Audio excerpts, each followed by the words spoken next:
It's work! Ow! Wednesday! Oh, shit! Hold on, whoa. Ow! Ow! This is not a good idea. What's going on with y'all, big dog? And it is an amazing day for Yu-Gi-Oh!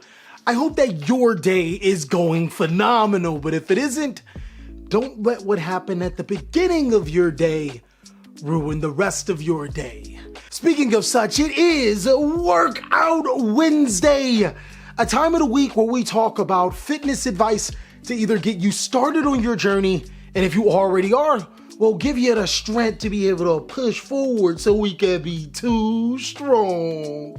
So today I'm going to be talking about one of the most disrespectful things that you can do in the gym. Seriously, I don't think that there's a worse rule than this. If you break this rule, you should be penalized with death. Not putting away your weights. Like, what the f were you thinking? Now, if you go by a particular schedule or something, I know it's not mentioned in your workout, but putting away the weights that you use is like finishing your sets. It's just as fundamental. You should genuinely feel cheated. You should feel like you didn't complete your job if you don't put away your weights, especially if you're going to a commercial gym. Why? Not only is it courteous to be able to put your weights away when you're done for the next person, it also is a sense of, I don't know, after you finish moving the weight, you move the weight. It only makes sense. Seriously, big dog, to my newcomers and the people that go to the gym, rack your weights when you are done. You'll feel way more accomplished when you do this, as opposed to just leaving your weights and allowing somebody like me to embarrass you by using your max for my warm-ups. I've actually done it quite a few times this week. Now that I got that weight of information off my shoulders, I would feel dumb-bell by not giving you other information, specifically cars that you should buy before they skyrocket in price. We were just recently right about cars like the Zombie Vampire. That seemed to squat into the equation, but we benched out the plant support because easily that was just too strong. So today I'm going to be talking about some cards that I am going to be investing into. I see a lot of potential in these particular cards, and I mean, to be honest with you, they kind of good. The first card I want to bring to your attention actually saw competitive play at YCS Hartford and other competitive events alike, but hasn't necessarily moved the needle when it comes to pricing. Borland Dragon is a Link 5 monster that requires 3 effect monsters, and to be honest, it's easily one of the best Link 5 monsters in the entire game.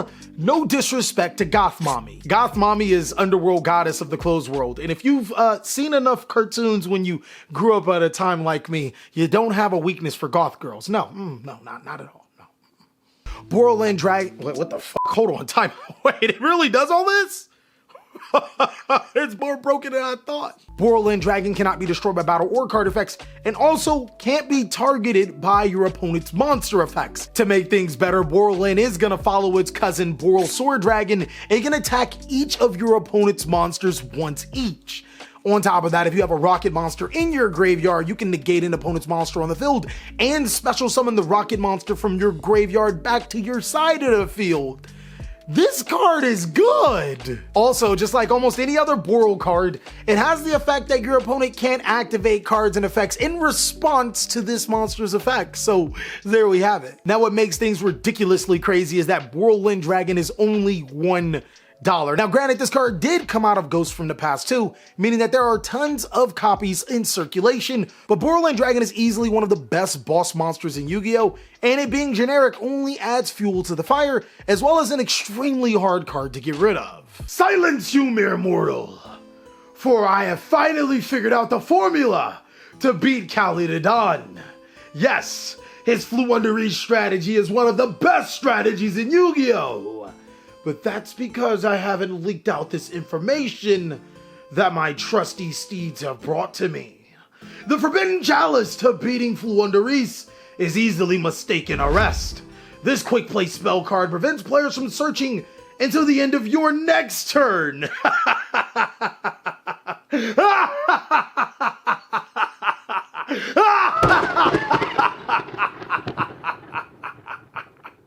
This card is especially good in decks that don't need to search or have already searched, as you can use this card on your opening turn, setting it to your side of the field and activating it on their turn. And you can also use it on your turn when they start to go into their combo, normal summoning Robina, chaining Mistaken Arrest.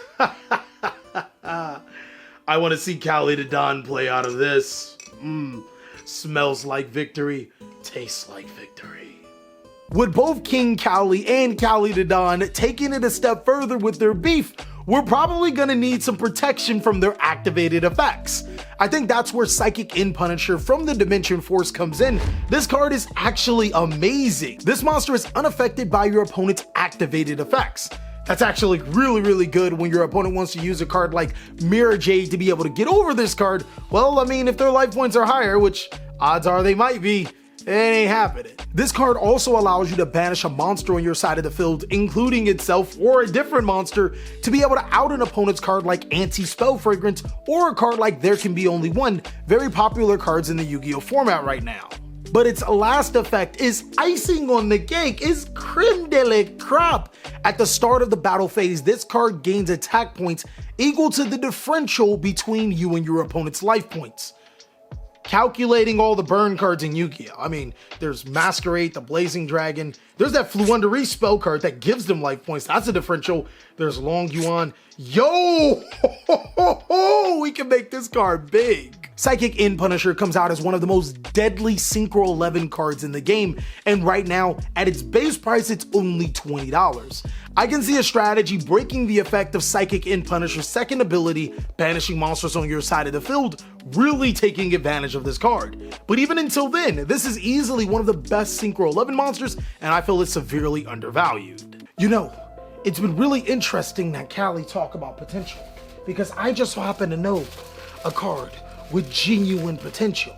I think first we have to look at what potential and mystery means. Mysteries come from the galaxy, but what is in galaxy? Suns, that's right. Suns give off heat to let us know that we are alive. How do you know? Radiation. Within 8 minutes, if our sun explodes, we would be dead because there would be no more sunlight.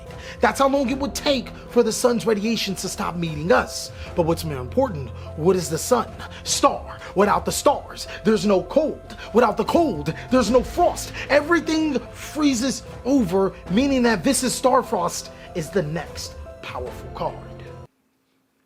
I'm not crazy, you're crazy.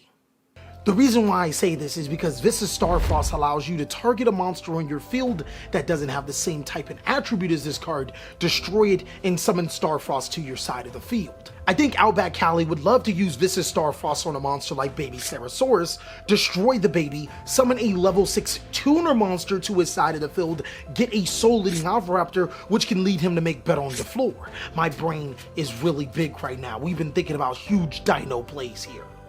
But one of the most important things with Viscous Starfrost is that it says, and if you do in its card text, meaning that you can be able to destroy Yang Zing monsters with this card effect and still gain the effect of Yang Zing monsters because the destruction and the summon is happening at the same time.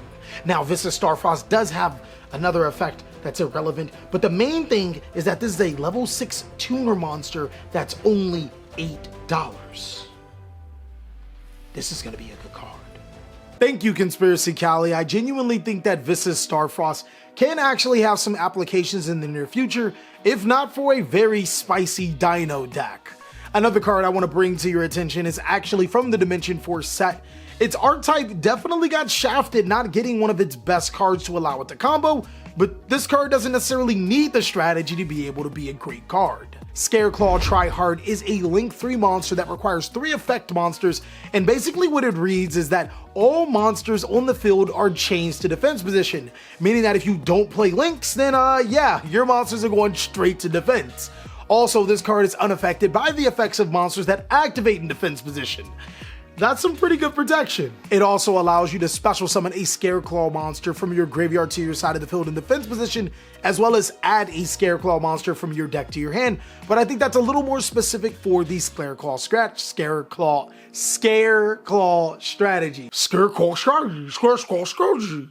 I really like Scarecrow Tryhard because it's one of those board breaker Yu-Gi-Oh cards that can always solve a particular threat if it has low defense, or if your opponent has a monster that is really getting on your nerves that activates, well, just switch it to defense and Scarecrow Tryhard is unaffected. Also, it being generic, I think that is a really solid Link 3 monster, and in the appropriate deck, maybe Scarecrow gets a little more competitive, or maybe another deck figures it out, Tryhard will be an amazing card, and it's only $4 to $5. And that is all of the cards that I am currently investing in. Dimension Force actually has some bangers, some cards that I genuinely think will be a little more expensive down the road. Of course, if you want to see more amazing content, you go ahead and check out these videos. And of course, if you want to see Master Duel Cali, you can check out Master Duel Cali for Master Duel content. I hope you are having an amazing day. And of course, I'll catch you on the next video.